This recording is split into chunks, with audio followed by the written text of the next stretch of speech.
Good evening, everyone, and welcome back to the Nexus Gaming Series. My name is Bahamut, and we are here in our first of three. Yes, you heard it correct. 3 best of 3s. We've got 2 Division C matchups and 1 Division D matchup that'll be in between those. Got a lot of great action coming at you, but this ban phase is already flying through for Tomb the Spider Queen. I'm sure you're trying to figure out how we got to Tomb the Spider Queen as I'm trying to figure out how to speak this evening. We had the home team of Please Clap winning the coin flip. They opted for first pick priority in game number 1. Infernal Shrines and Dragonshire will be banned out by them. Battlefield of Eternity and Volskaya Foundry will be banned out by Die for Vision. The opposing side had first pick, so they get map pick priority, so it's going to be Tomb of the Spider Queen chosen by the members of Die for Vision. And let's go ahead as we already have, I believe, a Joanna being grabbed here on the left-hand side for the members of Please Clap, and we also have Die for Vision on the right-hand side, and this is a Division C East matchup, if you are wondering. Hello to Kaimo, Trips and Kage, Chess Looter, and Corvix. How are you doing? Thank you for everyone. Also, thank you to all the Gilly Sharks who were spamming my Twitch link in the Blizz Heroes application. I really appreciate that. Thank you for letting everyone know that we are live and we are casting a ton of wonderful games. But Ariel Sylvanas were banned out on the left-hand side by Please Clap, not wanting to do with the Resurrect or the push power from Sylvanas. Malthael strong overall in the solo lane, as well as just being able to shred into some high health pool heroes, so they might be going into, you know, maybe double tank here, or, you know, tank bruiser, so they're just afraid of that solo lane matchup. Maybe they have something, maybe they don't have a solo lane player that can't play something like not a Leoric or a Yrel or a Rexar or something like that, so Malthael is really, really difficult, so they're just banning that out. And then the Deathwing makes sense as well, just because he is a decently strong force. He gets that reset on the Cataclysm if you do take it at level 10, when you are going to take down a fort, and on a push-heavy base map, works out pretty well for them. But a Joanna Raynor Leoric on the left-hand side, very strong thus far, and then a Diablo Kael'thas on the right. Both teams shaping up fairly strong. They need a little bit more wave clear on the side of Please Clap right now, but we still have a couple picks before we get through this ban phase, as we do have that Chromie being banned out. And then to finally catch up, we're here. Realistically, I would actually ban out the Ana, because you have the Kael'thas already. Nano boost onto Kael'thas or Diablo is really, really strong, plus the Sleep Dart's a good setup for Kael'thas or Diablo to then follow up on, or even you can use the Sleep Dart to follow up onto those two. So either way, this is just a very strong and heads-up ban coming out from both sides. And the Golden, how you doing? Thanks for casting us. Sorry I'm late. You're okay, no worries. Wait, are you not sorry that you're late because you put a cap at the end? So I feel like you're not. Special Kid Miles, how you doing, bud? Thanks for coming by. There's the Rexar as I was talking about earlier. I think that's probably why we're going to be seeing that Malthael being banned out, is because they just do not want to deal with that in the solo lane matchup. And they also might have a really strong Malthael player, and they just want to get rid of that. That's another option as well. A lot of players in any division have their comfort picks or their stronger picks. I know if I were to be playing Falstad and Asmodan would be banned out against me if you were trying to target me down. But Tyrande and Jaina will be picked up on the left-hand side. Jaina does solidify that last little bit of wave clear they need, synergizes with the Leoric as well, and the Raynor really, really well. Raynor can take Ace in the Hole at level 1, and that's going to be Jaina allowing that to be amplified with the slows that she's able to apply to people with her baseline trait, and the also have Tyrande with the Sentinel Wisp. So overall, really strong draft coming out from the members of Please Clap. And then we have this Hanzo to round out Die for Vision's draft, which is not bad at all. Gives them a little bit of poke, also gives them some finalized damage, and they can use the Dragon Arrow, I always mess those up, Dragon Arrow on the potential Apocalypse that you have from Diablo. So you can do a Dragon Arrow into Apocalypse, so they're all going to group up and they can't move out of it, or if you get a massive Apocalypse, you then arrow into that. So there's options right there that they can definitely go into, but we will be loading into game number 1 of our first best of 3 of the evening, and I'm happy. I'm excited about this. We got 3 best of 3s. I was looking at the schedule when I was doing this, and I was like, it kind of lined up, and I was just like, I have to. Like, when you have 3 matches that perfectly go like 5, 6:30, 8 o'clock, it's just like, you gotta, like, and there's no one had grabbed games yet. I think I'll take advantage of that moment. But thanks for hanging out, everyone. Thanks for being here, and thanks for supporting the stream. Looks like we're all good. We're running. But yeah, we got 2 Division C matchups and 1 Division D matchup tonight, and it's going to be a hoot of a night of casting. And then tomorrow night we're going to be doing community casting and games. I think we might actually jump into some actual like ARAMs or something like that. We'll figure it out. We'll see what's happening tomorrow. We'll start with some community casted games, and then we'll maybe do a couple ARAMs, or we might just do some fun custom games against each other, or maybe we just do Storm League and we just potato.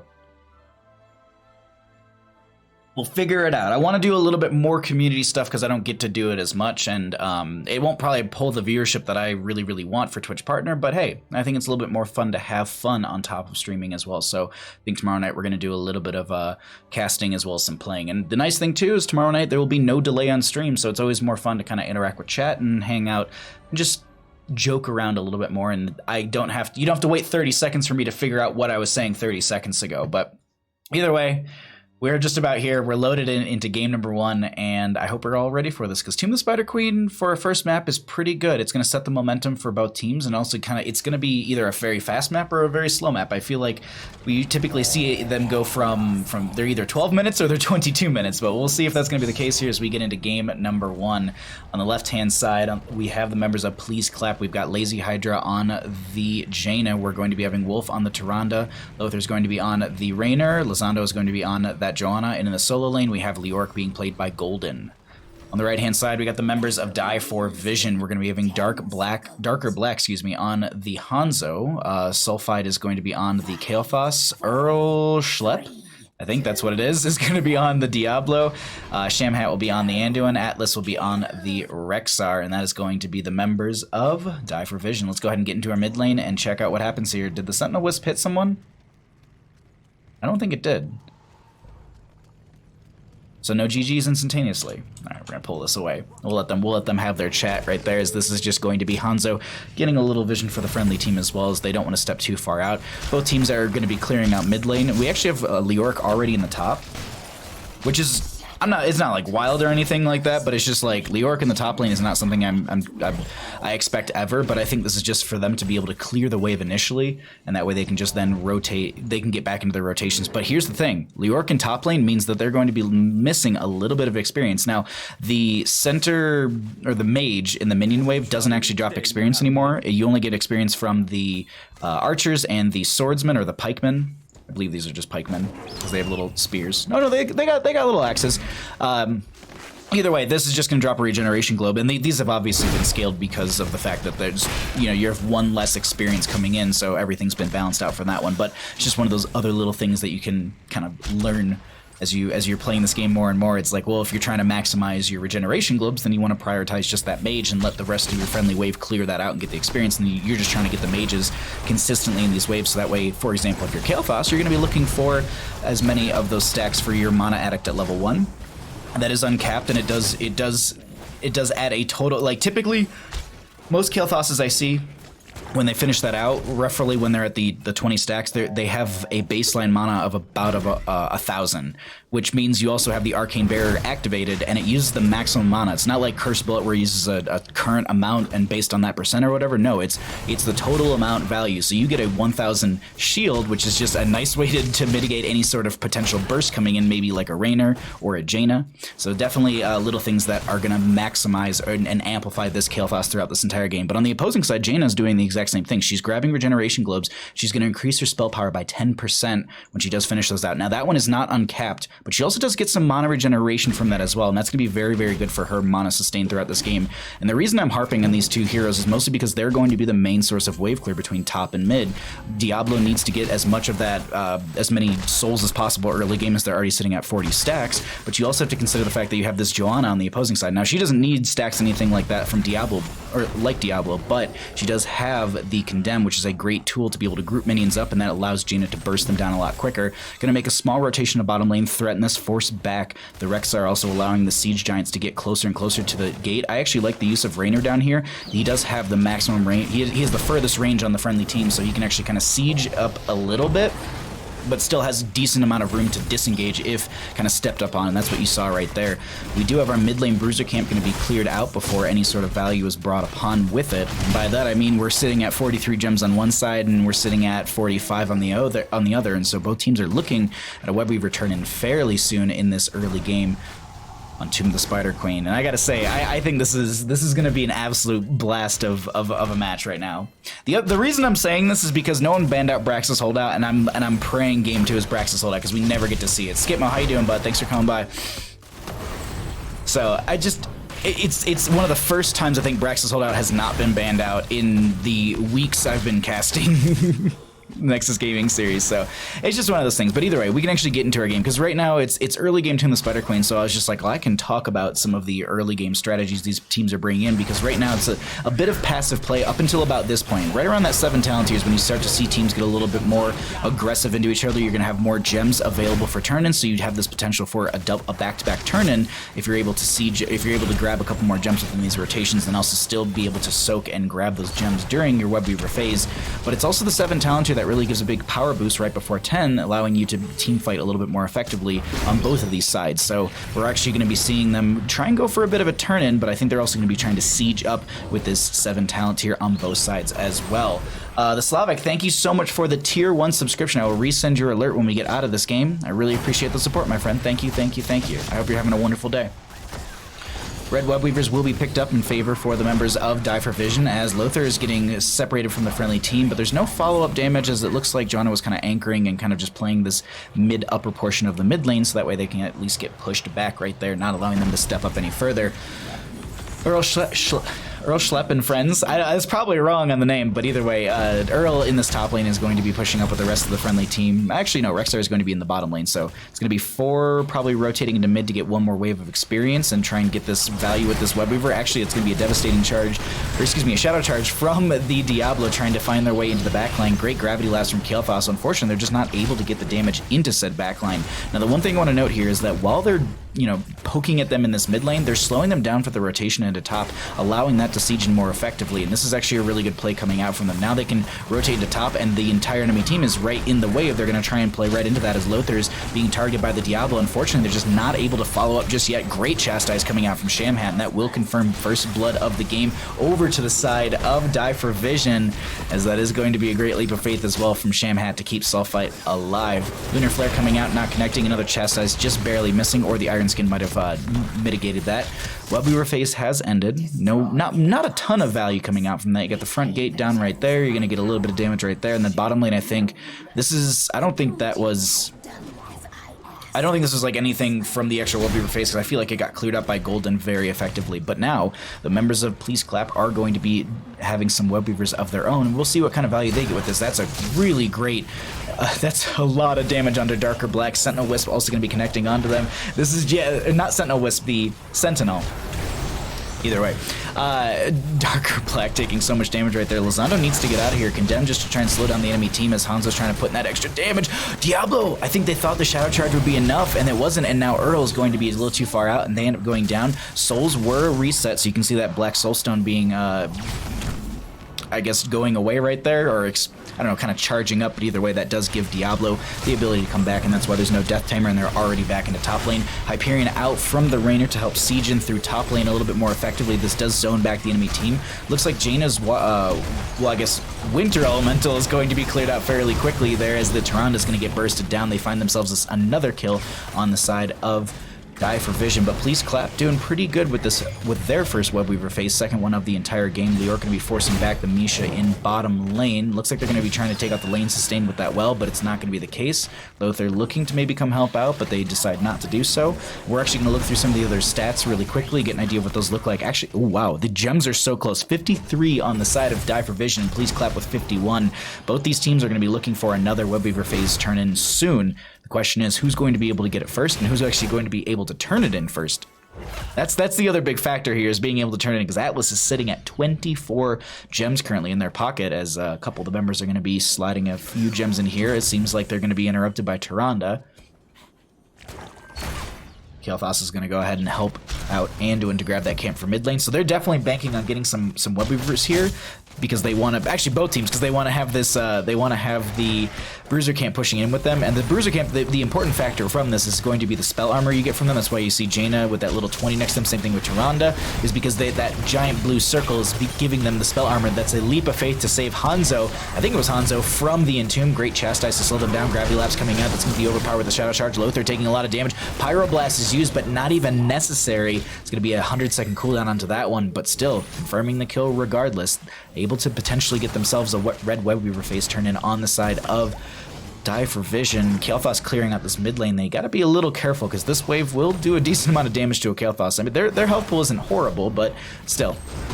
just something to consider. The other thing to note too is that Kael'thas did finish out on the Mana Addict at level 1, so they do have that that barrier. And as we were talking about earlier, I was a little bit wrong. They finished it way earlier than I thought, but still going to be getting.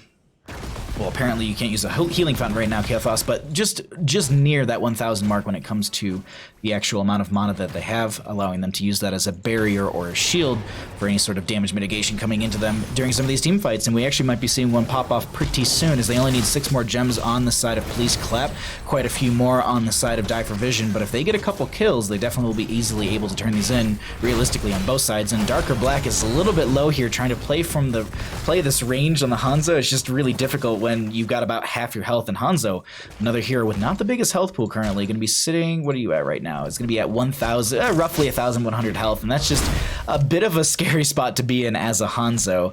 Let's go ahead and check back here, as Misha Bear is going to be blocking Lisandro from the rotation. I think they're going to be trying to rotate a couple members down here just to spread themselves around, try and also get that turn in, because as I said before, they only need 6 to turn in, and Golden sitting on 25 as the Misha Bear is going to be going down.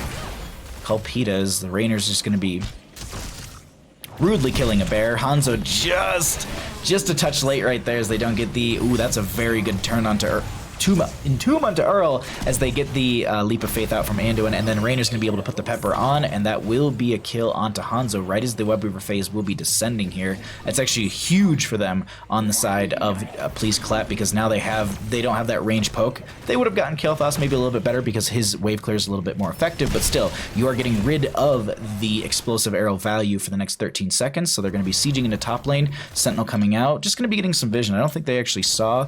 no, you can see right there. They see that there's Anduin in mid lane, and they know that Rexar's down here with Golden.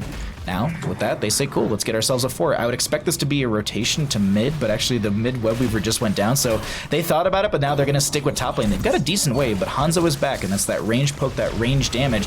Really good use of the Hyperion coming out right here to push up further, as this will be the Web Weaver right behind it. Going to be able to take down the gate easily with that, and the Web Weaver still fairly healthy, right around half its health. They could try and push into this. Rexar is still showing in bottom lane, but no, they back off. They're going to make the play for the mid lane fort, get themselves a double fort phase, actually a triple fort phase during this Web Weaver, and that's huge for the members of Please Clap. That is a massive gain for them during that entire Web Weaver phase, as the water elementals is going to be cleared out through this mid lane.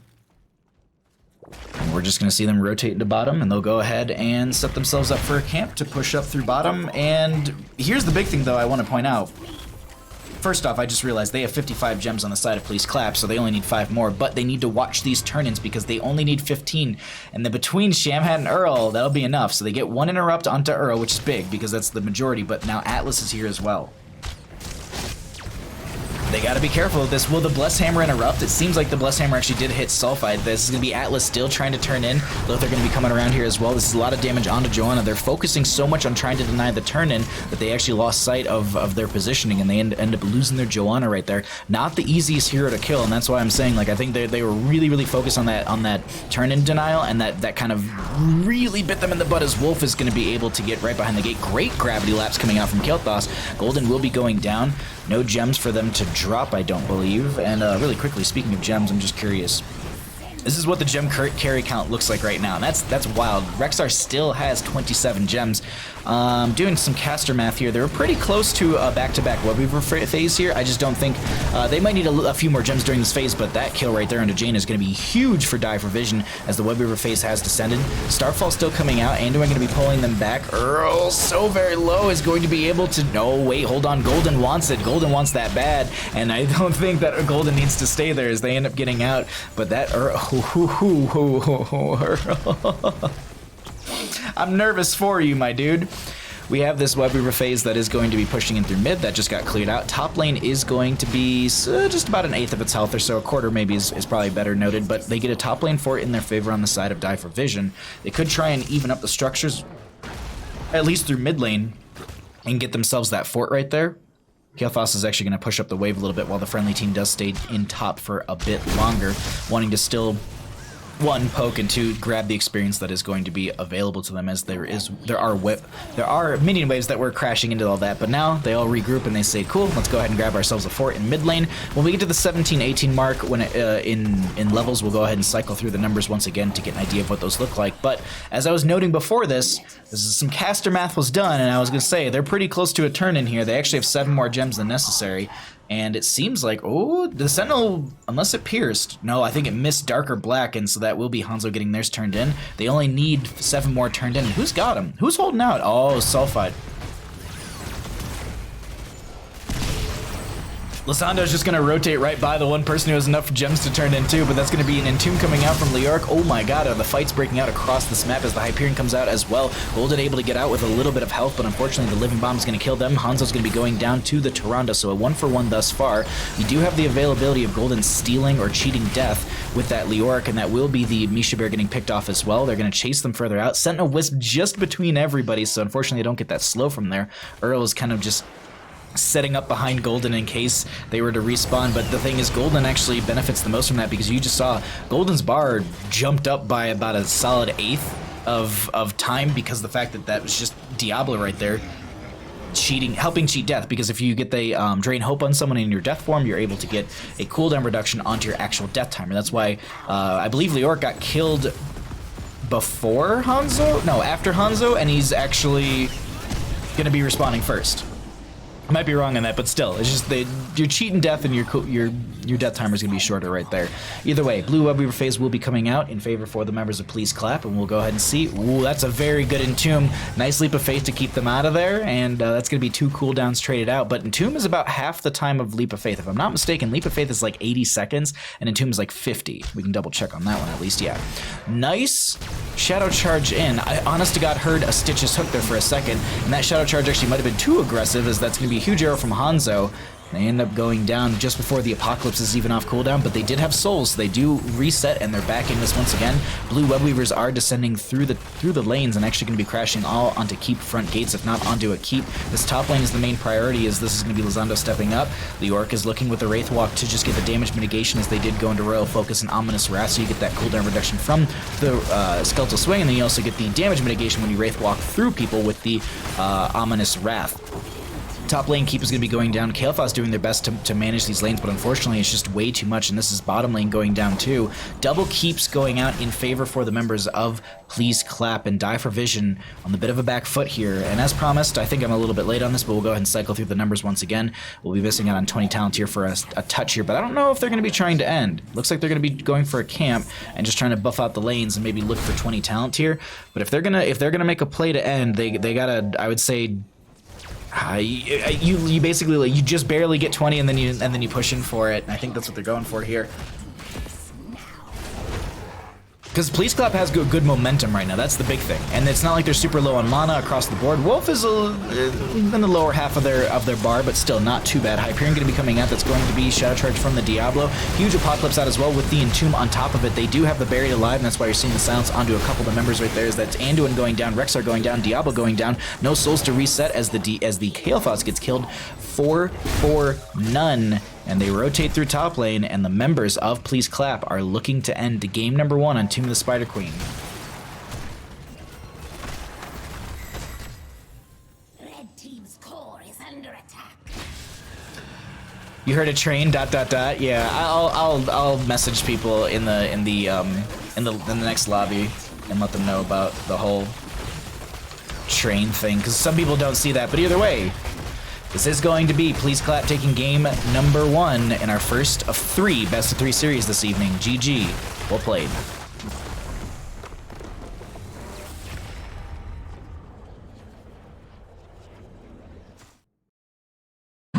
Oops.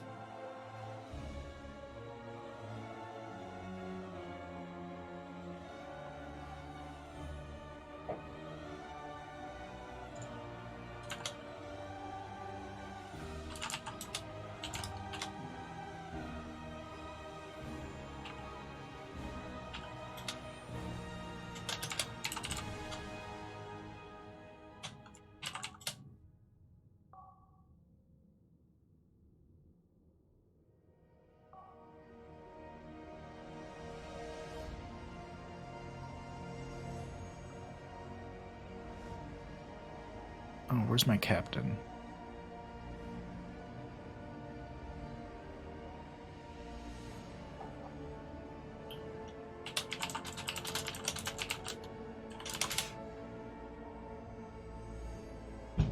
Oh, dear God. Sorry.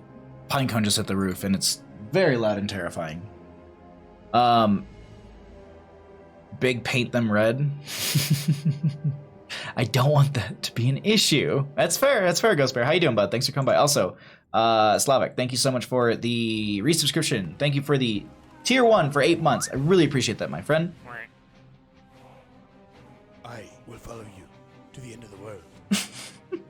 Subscribe. Hi, Baha. Hi. All right, let's show talents really quickly.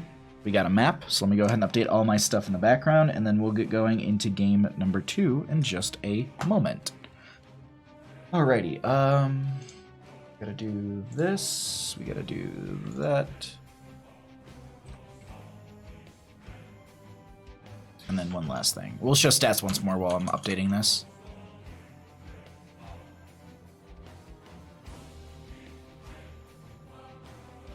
Alrighty.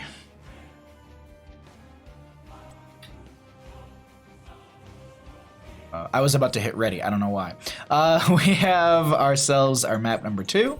What a good game number 1, though, honestly. That was an absolute blast.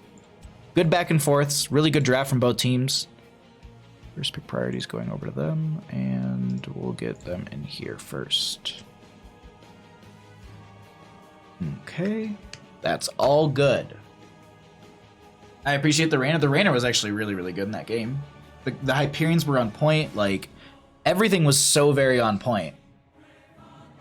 Sorry, I wore a fuzzy sweater and I shaved my head recently, so all the fuzz is on the back of my head and I just realized it. Hopefully it's not all over the... No, it's just the back. All right, sorry. Anyways, I think most people undervalue his contributions. I mean, it's Jimmy right-click. Like, I think a lot of people slept on him for the longest time, and then he had small changes and stuff, and it's just like, he's the best boy. He's all we want. He's the best boy in the world. This is Jimmy.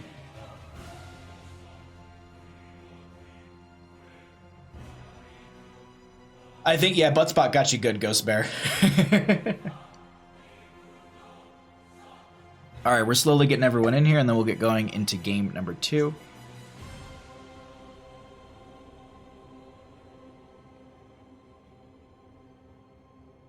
I promise this time we will not put you to sleep. Oh, they might have been talking about something that they were talking about in chat.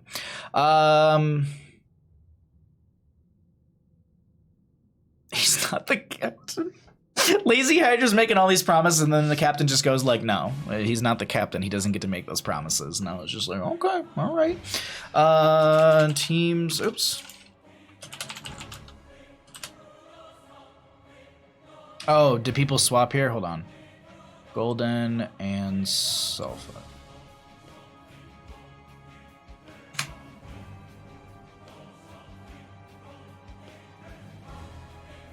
All right, cool. We're going to find out if the teams are ready, and then we'll get going here into game number 2 in just a second. Oh, it also did that thing, too, where it changes the captain hat.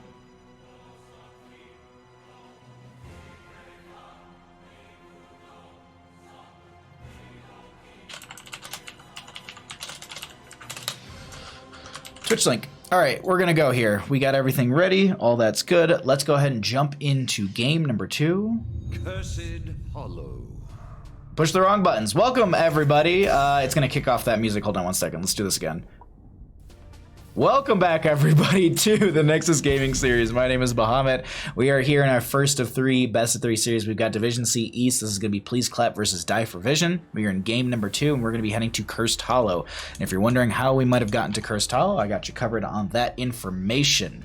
Home team this evening is going to be the members of Please Clap. They have won the coin flip. They opted for first pick priority in game number 1, banning out Infernal Shrines and Dragonshire. Battlefield of Eternity and Volskaya were banned out by the members of Die for Vision. First map was chosen by Die for Vision and lost by them. They opted for first pick priority in game number 2, meaning that the members of Please Clap are going to have to choose a map, and that's going to be Cursed Hollow for our second map of the evening. And I gotta say, this is actually a pretty fun map for for our second game, because it's quite big. It's a large map. You're able to rotate around quite effectively. There's a ton to do. The objective phases are really intense as well. So I think this is going to be a great start to our series right here. But we do have, or I guess, a great second game to our series here. But Deathwing and Tyrande going to be banned out.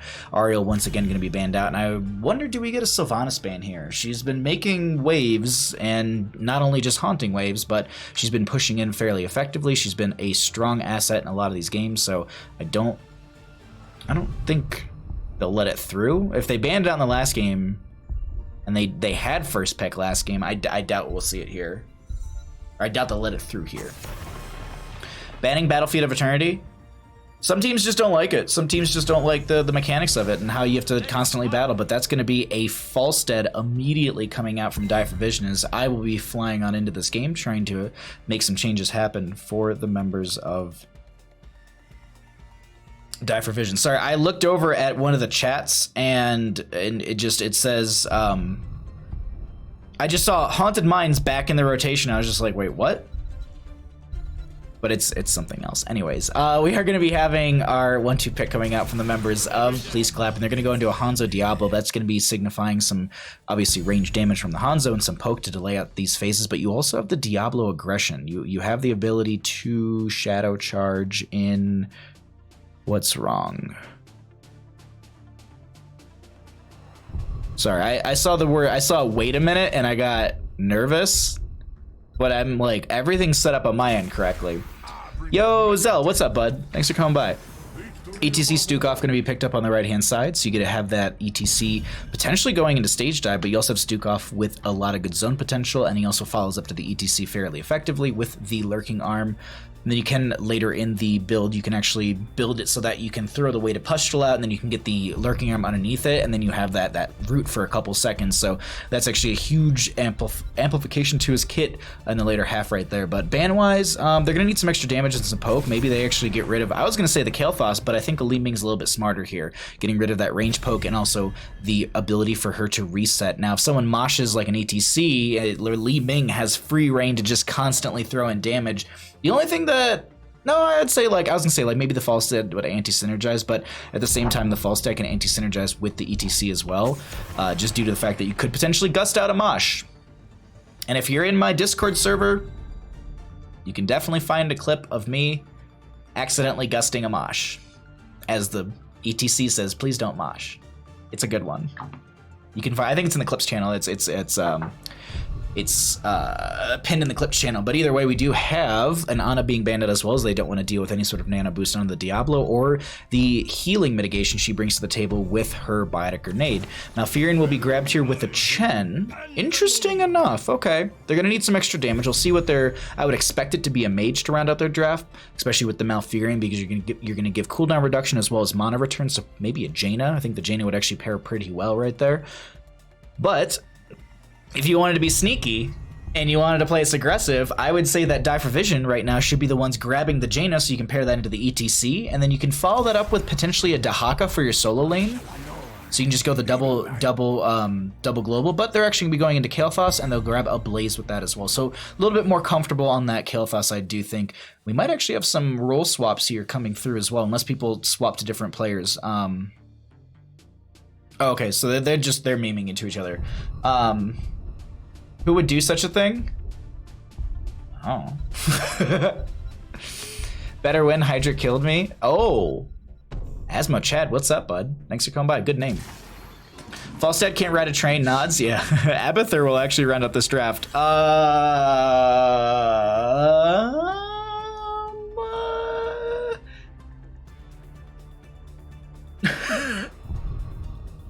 The draft chat right now is wild. This Abathur. Sonya for the washing machine. I was kind of hoping for that Zell. Mosh into Hinterlands. It's possible. It's definitely possible. You don't have to go. You don't have to gust. But if you don't pick gust, then you can't gust away Moshes. You can't be the correct Falstead. I do kind of wish we got a Sonya for a washing machine, but this Abathur will be interesting to say the least. They do have a Falstead to deal with that in the global sense. But I think a Dahaka for the solo lane might have been a little bit stronger. I mean, obviously the Abathur was the last pick, so they didn't know these things, but a Dahaka up against an Abathur would have been even easier. Plus, you also have the Falstad to have the double global. I know, Zell, I was there with you. Like, it was in the back of my mind. I was just like, yes, just do the washing machine. Yes, let's bring some quarters into Cursed Hollow. But no.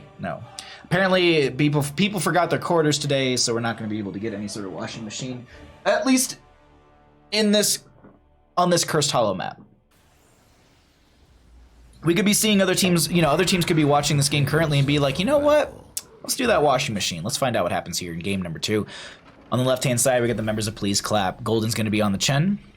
Lothar's going to be on the Hanzo. Wolf will be on the Malfurion. Lizando's going to be on the Diablo. And we will be having Abathur being played by Lazy Hydra. On the right-hand side, we got the members of Die 4 Vision. Atlas is going to be on the Blaze. Shamhat will be on the Stukov. Darker Black will be on the Kael'thas. Earl Schlepp will be on the ETC. And Sulfide will be on the Falstad. Let's go ahead and get on into mid lane and check out what we get here for our level 1s. Falstad is going into Wingman. We do have the Spine Launcher for the Stukov just to keep themselves a little bit further away from the Diablo or even the Chen, keeping them out of potential kick or shadow charge ranges. ETC is going to be going into Proc Rock with the new habits on Blaze, and Kael'thas will be going into the Mana Addict to level 1. The last thing to questing wise, just to know, is we do have the target practice from that Hanzo. And so I did this backwards in my head for a second. I was just like, wait, why target practice? There's an Abathur. Abathur's on their friendly team. If Abathur, I've done that before. I've taken target practice and there was an Abathur and I hit control 1 and then I just put my head on my desk because I was just like, why? It's not, I don't think it's control 1, but still. Rob Christie, thank you for the tier 1 subscription. Thank you for the 8 months of support, my friend. I will resend your alert when we get out of this game. Good to have you come by. I hope you're having a wonderful night. Good to see you. Hi, Borrower. How you doing, friend? Thanks for coming by. As a member of Please Clap, not currently playing, I know the comp that they're running. Smiley face. Makes me nervous. Makes me very, very nervous. Me too, because they picked it. Alright, I'm actually really excited to see how this one unfolds because the Falstad matching the Abathur is what I was expecting them to do, and I'm really, really glad that they did exactly that. The one thing that I wanted to do as well is set up the player vision so we can at least get an idea of what that looks like. The big thing, this is what I'm talking about right now, player vision-wise. It's always just kind of good to see the perspective of a team. Now, on to map mechanics really quickly. If you didn't know this, Cursed Hollow always spawns either in the top, middle, or the bottom middle position. It's like Sky Temple. You can always bank on that one factor. Like Sky Temple is always going to be having the top and mid.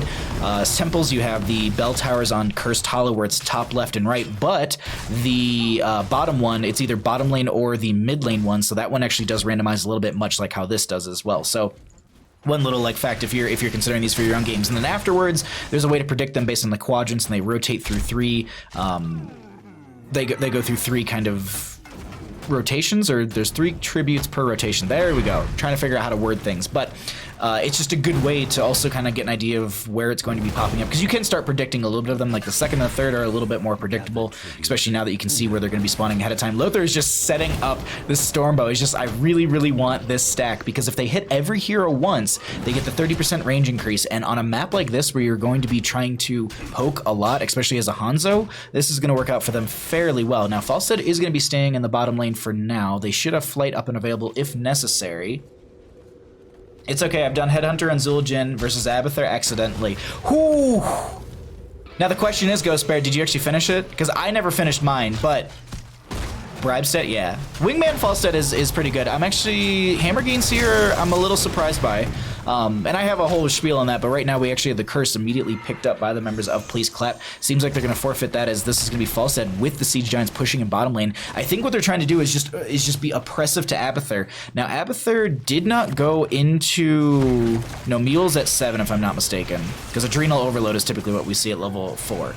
I always mix those up. I'm just like, they didn't go mule. Wait, no, it's at level 7, so we'll find. We'll see if that's gonna happen. Sulfide in this bottom lane is actually gonna have to barrel roll out of there. Darker Black is gonna be grabbing this camp with the help of Shamhat.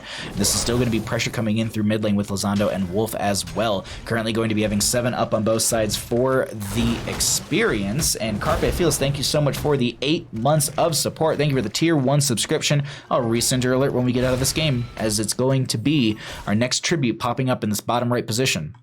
So typically, this is what I was talking about with prediction, because right now it's Cursed Hollow. It's kind of it's a slower rotation. It's a bit of a slower map right now, at least. Once we get to that 10, 13, whatever talent tier, it's a lot more explosive. So the first one was top middle. Next one was bottom right. The third should be top left. And that's pretty much how the rotations work. And then once you go to that top left, it resets. It becomes completely random. It no longer goes to middle, top, or bottom, and that's when the real RNG kicks in. But once again, you can kind of predict where the second one will be, and then you can definitely predict where the third one will be if you've been watching. But right now, we do have an objective popping up, any fight breaking out. We're going to pull away the talents. Lothar's taking a lot of damage. Sulfide has split them from the friendly team. That's going to be a lot of their damage removed. Lozando taking a lot of damage as well. Power Slide from the ETC will confirm the kill onto them. 2 for none, and that's really good for the members of Die for Vision, as that was also first blood of the game in their favor as well. Mule was picked up by Abathur. I'm just trying to look around the map and see if they're utilizing it anywhere.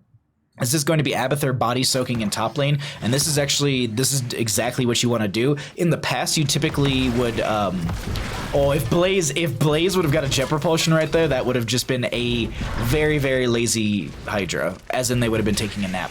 But not the case right there. I did Abathur tunneled aggressive early. That's nice. That is really, really nice.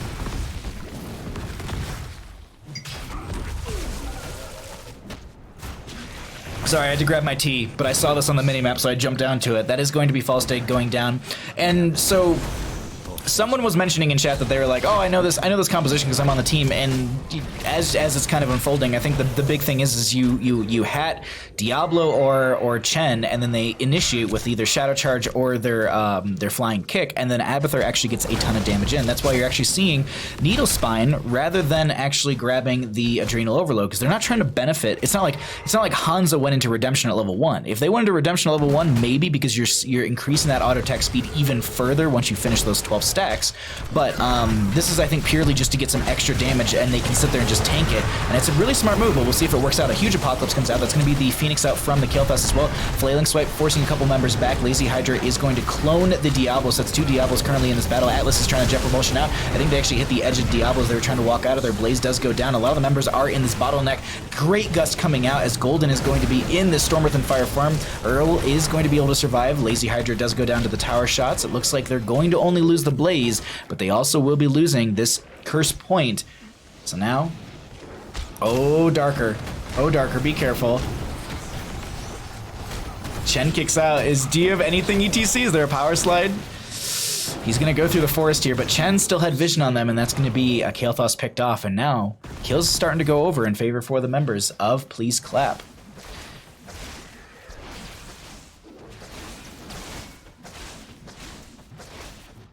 We do have, once again, Meal doing work in bottom lane. Meal the MVP of this game, but Chen's going to be rotating down here to help clear that out. Falstad going to be in top lane trying to push this up further. And our experience isn't too, there isn't too big of a deficit between the two teams right now. We're looking at about a half a level. Falstad trying to even that out a little bit, especially in the top lane structures. Abathur hats one of the structures right there and forces Falstad back a bit. They were also losing their minion wave, so they didn't really have anything to defend against that. Meanwhile, Atlas is currently just being, I wouldn't say shredded, but being forced out of bottom lane pretty effectively by Golden. Another objective will be popping up in our top left. This is going to be the reset of our 3 curse points. Falstad still pushing up top lane, going to be eating a little bit of damage. But I think they're just going to play it safe, and they're going to regroup and get ready for this. Now, I don't think we'll see 13 talent tier before this. Abathur can't soak up half a level that quickly. So this will be down talent tier, but Abathur can soak during this, so they can poke out, maybe with a Malfurion, maybe with a Hanzo. If they can definitely poke this out and delay it, then Abathur definitely will be able to body soak that in bottom lane. But they can see that. They see that Abathur is down there, body soaking, so they're going to try and play this aggressive. They do have a huge combustion coming out from Blaze. Also to know is that ETC did go into stage dive. We'll see if they try and utilize that anytime anytime soon. Darker Black is trying to get in here and trying to throw some damage out onto one of the members. That's going to be a gust to force the Chen back. The Sulfide is actually going to be getting charged on by Diablo, and this fight is just splitting everywhere. Lazy Hydra did clone the Hanzo. There's going to be double Hanzos right there. Golden is in that Storm Earth and Fire form, finding the kill onto Falstad. Atlas very low. Don't think they have a well, and Hanzo gets the snipe onto them. That's going to be another kill, and now Darker Black in a bit of a rough spot. Gets the double gravity lapse, but takes an arrow to the spine as they end up going down, and this will be curse in favor for the members of Please Clap. And now, for the first time ever, Abathur is going to physically clear a wave. My curse upon you. This is the most melee damage Abathur has done in a melee siege that Abathur done is probably in a cast a game ever. That one auto. Can we check bribe stacks? Sure, absolutely. 52 with 10%. So they've bribed 2 stacks thus far. I wish it showed it here. I really did. I don't know why you have to click on them to find it out. But either way, 56 currently out of the 80, and they have 10%, so they bribed 2 minions with that. So they've just got the 10% on the lightning rod bonus damage. This is a bit of an odd build, I'm not gonna lie, coming out from the Falstad. So typically if you're going into Wingman, you want to actually go into the Boomerang at level 4 because you're able to clear waves a little bit more effectively, and it will give you... Oh, that's a rough go because that means Gus is down for the next 60 seconds and your death timer is only 30. But Wingman is going to be giving you increased damage on your lightning rod damage, and so you constantly want to be, in my opinion, picking up talents that will benefit that the most. So the static shield at level 4 is really helpful. Hammer gains, it gives you 20% of the damage dealt to a primary target, but in my opinion, this right here, this is you're going for Seasoned Marksman at level 1. You get those stacks. That pairs better into hammer gains plus the secret weapon. Typically, secret weapon isn't picked ever because of the fact that Boomerang's just so effective. Huge stage dive from the ETC onto the boss right now. They don't have their Falstad still, who doesn't have Gust either. This is a huge thing they need to consider. Is everything's being thrown out right now. There's Apocalypse, there's a Phoenix, there's going to be Kael'thas going down to the lower half of your screen, and that's ETC getting picked off as well. Falstad trying to make their way out, but they don't have Gust for the next 5, so they're going to slowly back out of here. They might actually have to use the Gust onto Golden, but no, the Storm Earth and Fire ends. Boss will be picked up for bottom lane, and they have their 16 talent here over the opposing side. This is looking like Please Clap has got some great momentum in their favor. Gonna use a bribe stack just to try and take that away so they don't have any extra siege coming in through bottom lane. Blaze is in a bit of a rough spot in this mid lane, but it seems like they're gonna be able to get away with some 500 health. Abathur physically pushing up this top lane, doing a great job of that. Rodney, how's it going, bud? Thanks for coming by.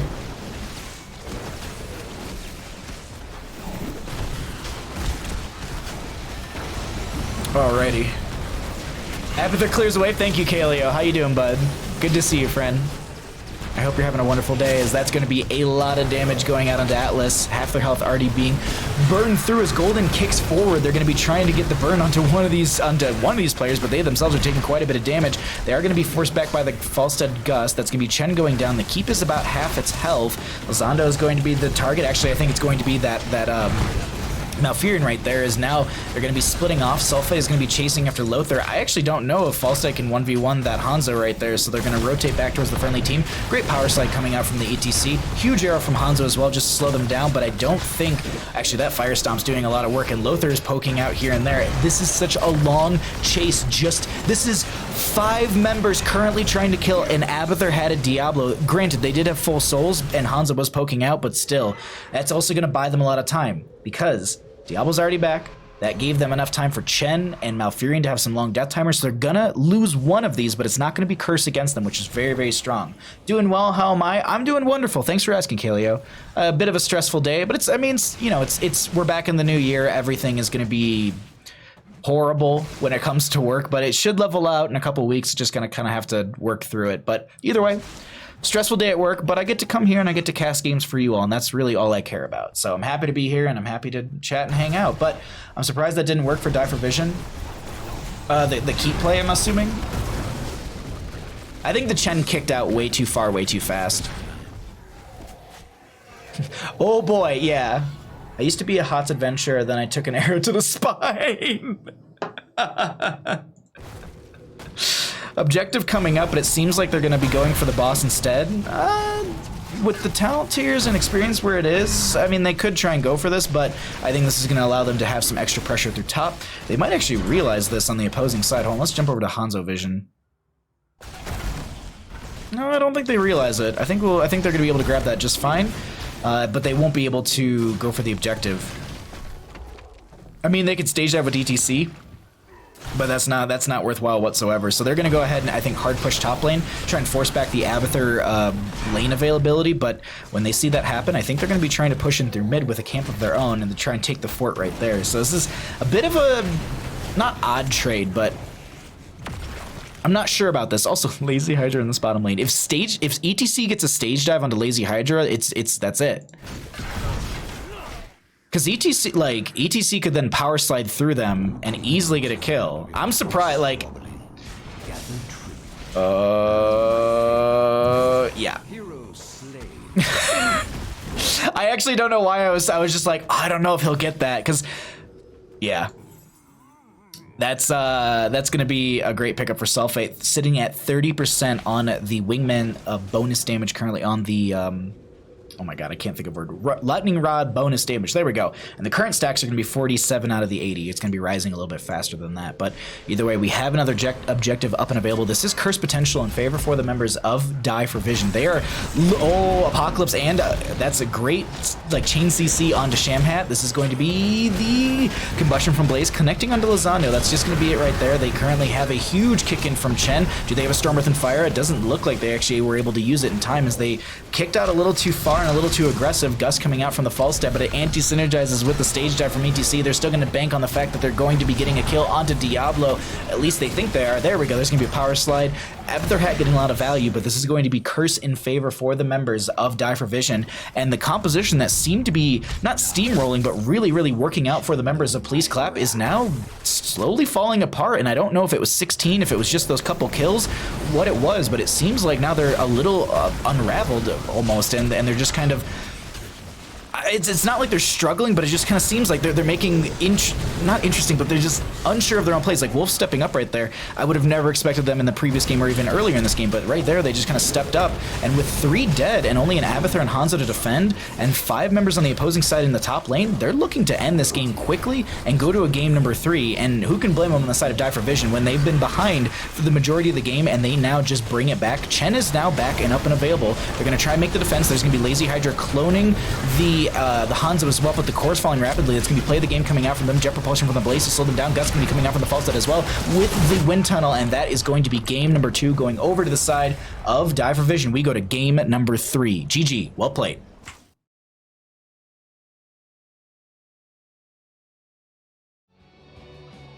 Bird got the worm. He was definitely early. I went to the gym for the first time since the holidays. Felt really invigorating. See, yeah, I took Bandit for 2 walks today. No, the boss play. Forgot to ask. Really, really quickly, thank you so much to Rob Christie as well as to Carpet Fails for the resubscriptions. Thank you so much for the support, my friends. I really appreciate it, and I hope you are having wonderful days. To the end of the world. Subscribe. Good evening, Bahamut. Good evening. Good to see you, Rob Christie.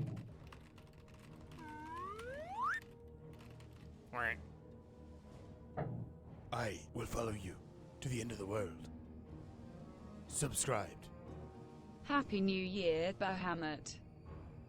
Happy New Year. Thank you so much, Carpet Phyllis. By the way, I saw that you posted some replays in my Twitch, in my Discord, and Cat Beach got you to go to the right place and everything. I don't care about that. What I wanted to tell you, Carpet Phyllis, is I'm going to be doing replays tomorrow night if you did not catch that. So I think I'll be pulling your replay because I'm trying to do a couple best threes, maybe a couple quick match games in there as well. So I'll be pinging people in the morning in the replay channel, let them know that I'll be doing their game, but we're going to be probably starting around, I'd like to start early and do like a long stream, do like a 4 o'clock to like 7 or 8 o'clock. Well, 7 o'clock isn't that long, but yeah, do like a 4 or 5 hour stream of casting, and then maybe we'll cast for like 2-ish hours, and maybe we'll play for like 2-ish hours.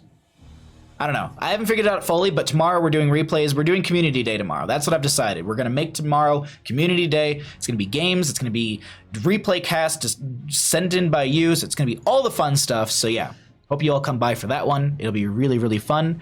And I just kind of want to change up the stream a little bit, but also, you know, we don't get to play together very often, so I thought that might be a fun thing for us all to do together. But, oh man, these teams, they know me too well, and I found out what our next map is going to be. And I always say this with Cat Peach, but this is a perfect map to round out a best of any series. I think it's been a while since I posted any though. Didn't you post today or something? Not today, but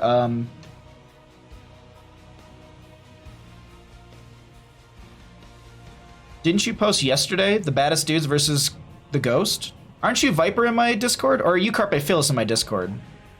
Am I mixing things up? I thought you were Vipers. I thought you were like Viper in game, but Carpe Phyllis in chat. Or am I thinking of other people? What's up, Dax? Good to see you, bud.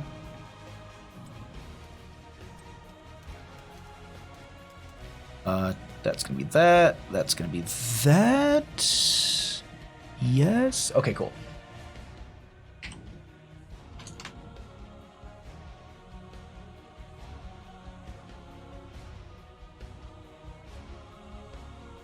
Cool. All right, we're getting teams in here.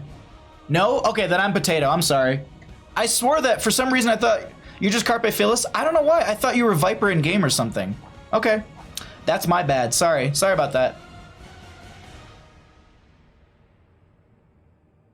Sorry, sorry, sorry.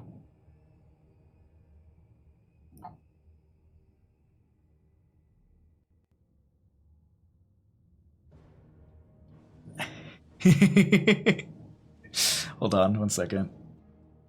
Fine, is the end coming down?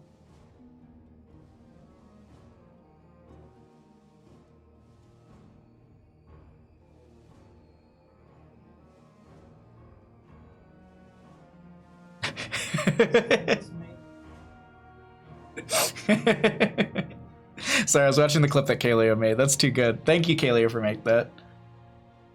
Thank you, bud. Okay, all right.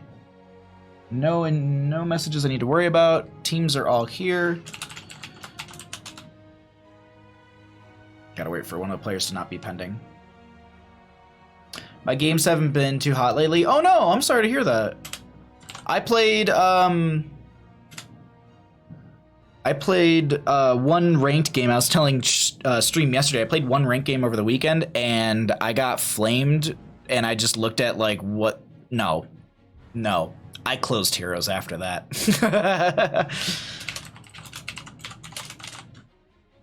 Spooky worm. Alrighty, let's go ahead. Let's make sure everything is all set up correctly. That's all good. That's all good. That's all good. Let's go ahead and get on into game number 3. I hope you're all ready for our final game in our first of 3 best of 3 series. Welcome back to the Nexus Gaming series. My name is Bahamut. We are here on Towers of Doom. Yes, Towers of Doom.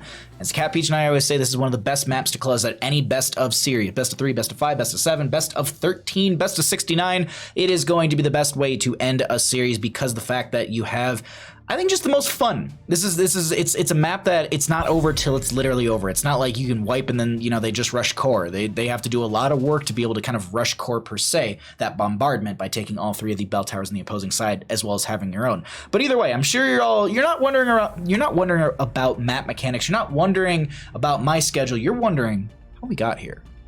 The home team this evening is going to be the members of Please Clap. Winning the coin flip, they opted for first pick for Game 1. Infernal Shrines and Dragonshire were banned up by them. Battlefield of Eternity and Volskaya were banned up by the members of Die for Vision. Tomb of the Spider Queen was the first map chosen by them. They lost that. Opting for first pick in Game number 2, they win that one because the members of, they win that one, but the members of Please Clap did choose Cursed Hollow for that map since there was the first pick on the opposing side. Words are hard apparently this evening. Towers of Doom will be the map choice of Please Clap. They were the losing team and they opted for map pick priority for this game number 3. Let's go ahead and get on back into our draft and take a peek at what we've got thus far. We're going to be seeing a Malthael and Deathwing banned out on the right hand side. Going to be seeing a Ariel and Sylvanas once again banned out. So this is going to be same bans from game number 1. So we'll definitely see if that changes anything here. Ooh, a Leoric? Very, very early right there. That's not something we see too often. Sorry, I'm getting very, very warm, and I think the house is heating up a little too much, so I need to fix something. Okay, no, it just kicked off. The moment I complained about it, but I was just like, it is getting very warm in here. But either way, Leoric first pick on the right-hand side. What are we going to be seeing coming out from the members of Please Clap? They've been prioritizing the Diablo as well as the Hanzo, but it seems like Raynor will be their priority with a Johanna as well. Not a bad idea. You're going to be able to get a lot of good value with the Raynor. Going to be able to constantly pepper them in. Siege value coming in with the Hyperion is extremely strong as well as we had seen in previous games. We do have this Leoric as the first pick. So it's going to be wave clear for solo lane. ETC could be picked up again if they wanted to and try and do like a mosh pit inside the Entomb. And then maybe, ooh, I was gonna say Kael'thas again, but they're gonna go for a Li Ming. I like this. They're gonna lock in that Li Ming before it actually gets banned out, like it has been in some of the previous games here. Actually, I think it was the last game it was banned out. Just that one. I don't think it was banned out in the opposing one, but I think Darker Black might be a Sylvanas main, as they were unhappy when there was the ban that came through. Is your thermostat voice activated now? I wish. Yo, Move, what's up, bud? Thanks for coming by. I hear it hears complaints and turns off. If it did, because it's not too far from like my bedroom, and I leave my door open because Bandit, if he needs to get water or anything in the middle of the night, or if he just wants to go lay on the couch or something, I wish I could just yell to it, but no, I have one of those Nests, so I can change it from my phone. So I was just double checking right there that it wasn't overheating the house, because sometimes it's a little wonky, like it's learning my schedule, but I constantly change it because I'm just like, I'm too cold. We have Raynor, Joan on the left-hand side. We had an Ana and a Chromie being banned out during that phase right there. Dahaka and Tyrande will be grabbed on the side of Please Clap, so it's going to be some good global pressure coming out from them. We have the Tyrande to pair into the Joan as well as the Dahaka, so it's a lot of chain CC so that Raynor can then continually pepper into the enemy team. Leoric, ETC, Li Ming, they're going to be needing a healer. Anduin wouldn't be a bad idea. Stukov was pretty impactful in the last game. Would work with the Leoric as well, kind of doing a poor man's, what's it called? Poor man's buried alive, I think is what I'm going to call that, where you put the Entomb down and you also have the lurking arm. So it works the same way as the... I never thought about it that way, but yeah, that's the poor man's... buried alive. All right. Anyways, Falstad was picked up as well, so a little bit more poke coming out from them, giving them also an answer to the Dahaka in the global department. Raynor, Johanna, Dahaka, Tyrande. They need some extra damage. Me personally, I'm looking at a Jaina here. Jaina would be really, really good for their composition. Rounds everything out. More sustained damage from the Water Elemental. Big burst if you want to go into a Ring of Frost, but it seems like they're going to go for more dive damage and try and get into that backline, maybe even chase down the Li Ming or the Stukov, maybe pull Stukov or Li Ming towards that front line so that way Dahaka or Johanna can step up onto them, or maybe Tyrande gets in range.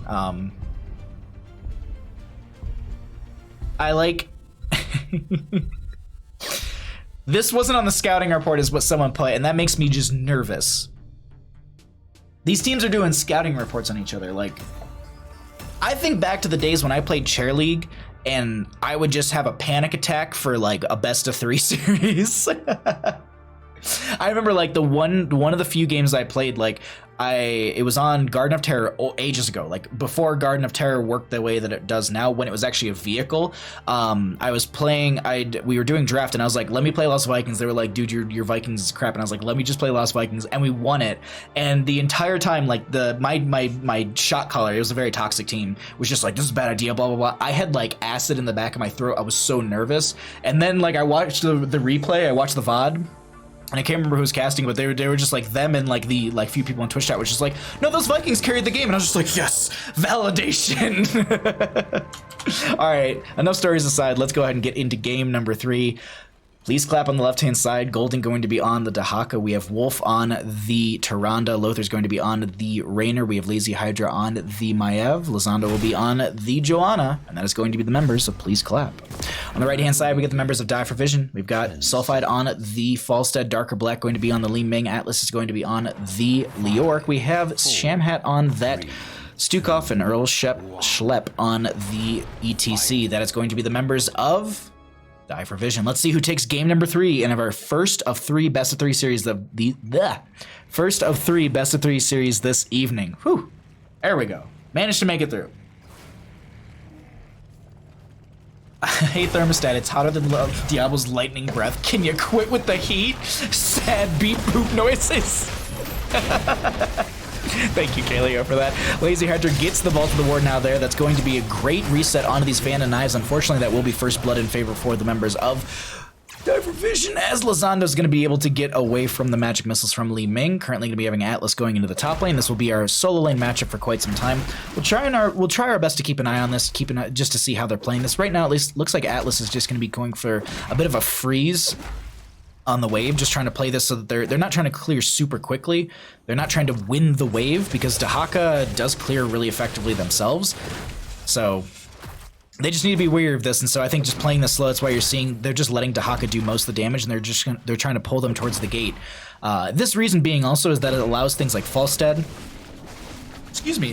or Li Ming to rotate up from the far direction and play, so you're kind of collapsing or flanking the opposing player, and that's why you're seeing this frozen wave, because it just forces the opposing side solo laner to be more aggressive in that lane. But I just looked at the minimap, and we have a bit of a brawl right now. They grabbed their sapper camp on the right hand side and got a little, I wouldn't say greedy, but advantageous to try and steal away the enemy's sides. Golden actually used the brush stalk to come down there. Not the biggest deal. It's a 75-second cooldown, and there are a lot of bushes on this map, but that still means that they won't have that for I'm trying to do caster math. I don't think they'll have it for the first objective.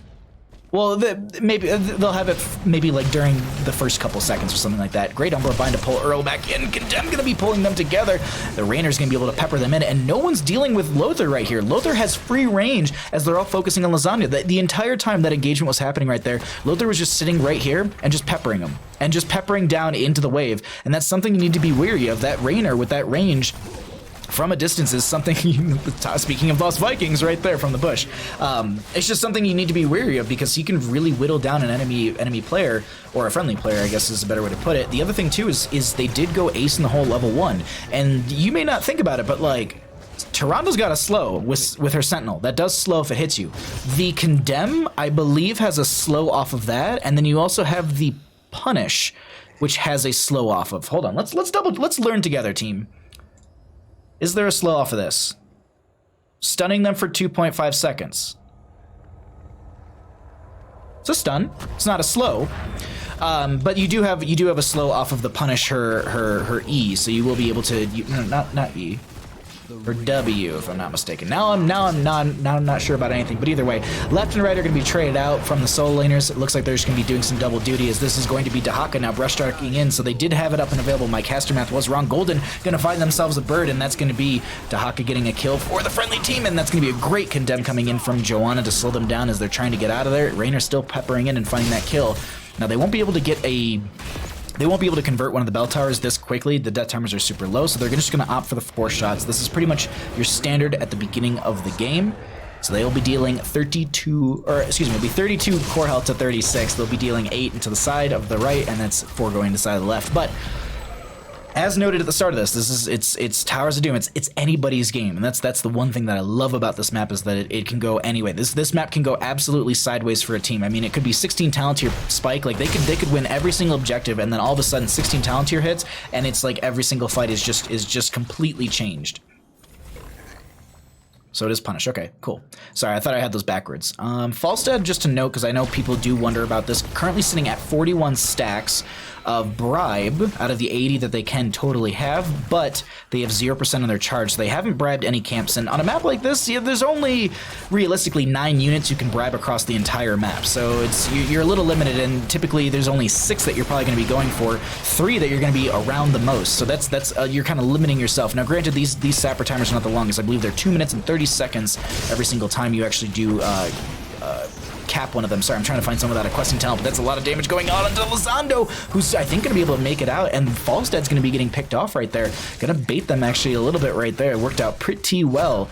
Darker Black trying to put in that damage as well. And speaking of damage, we can actually go ahead and cycle through some of the other numbers really quickly to get an idea of what those look like, because we've looked at talents for quite some time. Also to note, that laugh that you just heard signifies the boss being up and available. That is exactly at 5 minutes on the map. Actually, I believe that's every single map is bosses up at 5 minutes whenever there is a boss, but one thing, just that kind of cackle signifies it. So if you ever hear that and you're like, wait, why do I hear a 5-minute laugh? It's because of that. Anyways, Lizana being zoned away. They're going to pop the Iron Skin, trying to survive a little bit longer. This is ETC playing the backline. Lothar is going to be the target right there. Umbral Bind going to be pulling them away from Lazy Hydra, trying to pull them away, as that's a reset for Li Ming, who's going to be trying to get Lazy Hydra picked off here. Sulfai is going to be rotating down with that flight. Lurking Arm once again coming out from Stukov, trying to zone them back. Darker Black trying to just throw out a combo to see if anyone's going to be in that bush right there to interrupt. Sentinel went out from Wolf as well, and it was eaten by Earl, so looks like we have shots raining out in favor for the members of our blue team, as that will be the Spirit of Vengeance over the wall from Lazy Hydra. And also, I think Falstead just used full bribe. Yeah, I think they used 3 stacks. They're at 15%. If anyone's wondering on the stacks currently for our Falstad player with their bonus damage on the Lightning Rod. And looks like they're actually going to try and push up the Siege Camp through bottom lane. Lurking Arm just to zone back a couple members. They did go into the Expanding Arm, so it is going to be limited to how long you actually can have that out. It does end the channel. Huge Umbral Bind coming in from Lazy Hydra, but they're not able to capitalize. Great face melt from Earl just to force them back. And now 10 talent tiers will be picked up by both sides almost simultaneously. Caster spitting about. Tell us about your mixtape. It's hot fire, Illusion Heroes. How you doing, bud? Thanks for coming by. Oh my god, Day, how's it going? Thank you so much for going by. Sorry, I have been focused on this game as Lazy Hydra is going to be getting picked off right there. The Warden's Cage was used, trying not to bounce back into that, but that's going to be Self-Fight eating one of them just to try and get them out so they could maybe even siege up further. Great Lunar Flare coming out as well. Sorry, Day, I missed Toasty Tots. How are you doing as well? There's so many wonderful people in chat, and I'm sorry that I missed you. This has been just an absolute back and forth right now, and they're going to be holding this lane over for now. Atlas is coming down. Yeah, they're going to be converting this in their favor as Lothar. They just step through the Hyperion. They're like, all right, cool, you can use that. Gus coming out as well, forcing back one, but it kind of just catches them on the side while Earl is taking a lot of damage. They could have actually rotated more northward, I guess you could say, just with that power slide to get out of there a little bit sooner, but they'll be fine. Pustule spreads around. We do have 8 seconds on the Rainer, so they're going to be back up in a bit. Dahaka should have Brush Talk up and available as well. Yes, they do.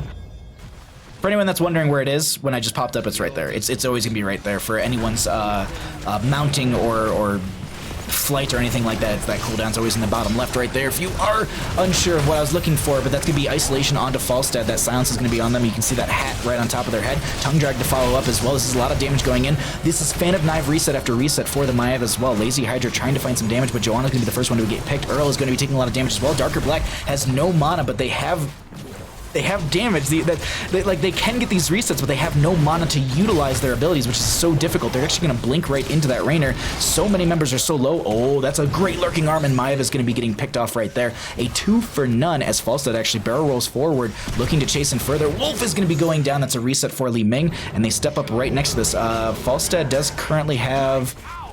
They might have actually used 1 stack right there. Yeah, they used 1 stack because they're at 20% right there. Oh my god. Bahamut and Bandits now available on Spotify. It's actually Bandits Bahamuts. That was the one agreement. Like he's like, all right, I'll be your co-caster on stream, but you have to be my hype man for our rap album. So I was like, all right, cool, I can do that. It's mostly Bandit spitting hot fire. 13 talent tier will be up here in favor for the members of Die for Vision, as they are going to be trying to push in through bottom lane with these sappers. And the reason they're doing this is because the fact that if you do get the sappers into the death zone, as many of us call it, they will jump over the wall. Great use of the gust because that gets 1, 2, 3 over, so you can see right there, and that does deal core damage. I always talk about this, and I'm going to talk about it again because I feel like we haven't been to Towers of Doom in quite some time. Bottom lane is one of the most important lanes on this map, and that reason being is you can control more bell tower phases than any other place on the map. For example, top lane. If you were to take top lane, the strategic value here is you're going to be able to grab the sapper camp, rotate that through. Great, cool. But what advantage do you have on any of these bell towers? None realistically. The enemy team is going to be rotating in through this corridor here, or they're going to be rotating through mid lane. Grabbing mid lane does force the enemy rotation to be a little bit longer, and you can predict them to be through here as well. But bottom lane is where you get insane value because of the fact that if you don't have the bottom lane for it, the only way to rotate through there is going to be through this zone right here, either through the bushes to the left or straight down through the middle. As I'm trying to keep showing everyone all the vision that's currently, or all the action that's currently happening and trying to get you this explanation. But if you're able to control that bell tower, you get an extra shot 1, and you're going to be able to potentially feed in 6 total sappers if you're able to grab those camps, as there are 2 into in that bottom lane. So that's really the big thing, and that's the reason I always want to harp on that, because also we had a double bell tower phase, and I didn't think we'd have any sort of aggression as Golden did step up. This is going to be Falstad and Maiev going to be channeling those out almost simultaneously, so it's going to be 4 shots traded out on both sides. We are going to be seeing our solo laners back into this matchup right here, as Leoric will be able to steal away that regeneration globe. Now they're going to be having another camp up and available, just going to constantly check these Falstad stacks, as currently cannot see them because of, I don't know why. 30 out of the 80, and they had, I think, 20%, but this is going to be a gust from Falstad trying to get themselves out of here. Warden's Cage will be there. Shamhat does bounce back in. I don't know if they can get out of this one. Sage Dive from the ETC actually goes right into the Entomb, and they were trying to help someone out, but I think they ended up sacrificing themselves, losing an extra one. Oh, okay, hold on. Li Ming does find a kill right there, but I don't know if she's going to be able to find a second one. Darker black, it makes me so nervous on this Li Ming right now, but they're going to be fine. They're going to be able to get out of there. It's going to be a 1 for 2 in favor for the members of Please Clap, so they're going to go ahead and use this advantage to steal away the camp on this right-hand side. New York is still in top lane, pushing this up. I believe they grabbed the Sapper camp up here as well, because it is on cooldown. And my apologies, as Li Ming did go down to the Rainer, I think trying to play a little cheeky right there, trying to get a staggered death on the enemy team, but they end up going down. That's going to be 30 seconds on themselves. We do have a triple bell tower phase coming up next, and that's going to be in 30 seconds. We don't have our center point yet, because that actually pops up in, I think, 12 seconds roughly. I think it's like right around the 12-minute mark. I don't know if that one has RNG or not, or if it actually just is 12 minutes, or if it's like plus or minus like 30 or 40 seconds. I honest to God can't remember, but I always feel like it's just about 12 minutes you get that. Yep, there it is. So, and that's actually, so what happens is you actually get this tunnel right here, but all of the bell towers also upgrade from fort status, you know, experience, health, damage, all of that. They all go to keep damage, health, and experience. So it's just something to note as well. I feel like that's actually a little overlooked fact constantly, but we do have top and left traded out. We're going to be seeing this bottom grabbed as well, so it's going to be 8 shots raining into the core of Die for Vision, and only 4 to the side of Please Clap. But I do want to note, Please Clap is still lower at 17 to 20 in core health. Those 3 sappers earlier that were fed in through bottom lane, that's making that 3 core health difference right there. Want to buy Snoop casting HOTS games? Oh my god. Alright, Snoop, I'm gonna shoot my shot. Snoop Dogg, if you're out there and you want to cast some Heroes of the Storm, I will have you on my stream. There you go, I'm gonna shoot my shot. Snoop Dogg, come cast Heroes of the Storm with me. I would lose my mind. We are going to be having Dahaka in this top lane, and Atlas is going to be 1v1. Sulfate did bribe away that camp up in top. They're currently going to be sitting at, sorry, I keep needing to pull them up, but what are they sitting at? 30% on that bribe for that Falstad currently. I think they actually flew into bottom lane as well during all of that, or just made the long rotation. I might have missed it. Single bell tower phase coming up next. They did try and rotate into mid to get the pick onto Atlas. Didn't seem to work out for them too well. Golden will be clearing out the top lane. Going to be currently having this. Yeah, they're all playing for this bottom lane objective. They're all trying to stay down here a little bit because they want to make sure they're up and available for it. But this is actually, I didn't catch this because I didn't see it on the minimap. It's actually going to be a double altar phase. It's going to be in this mid position as well. Huge Warden Cage going to be coming out as well. That's going to be Falstad with a gust to force a couple members back. Earl's going to be going down to the Starfall from Tyrande.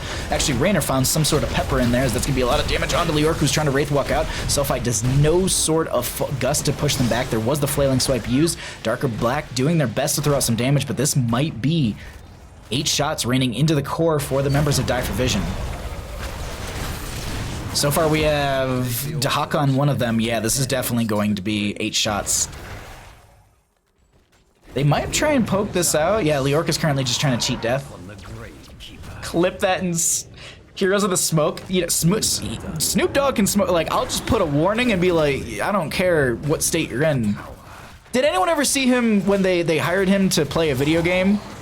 And he was just smoking the entire time.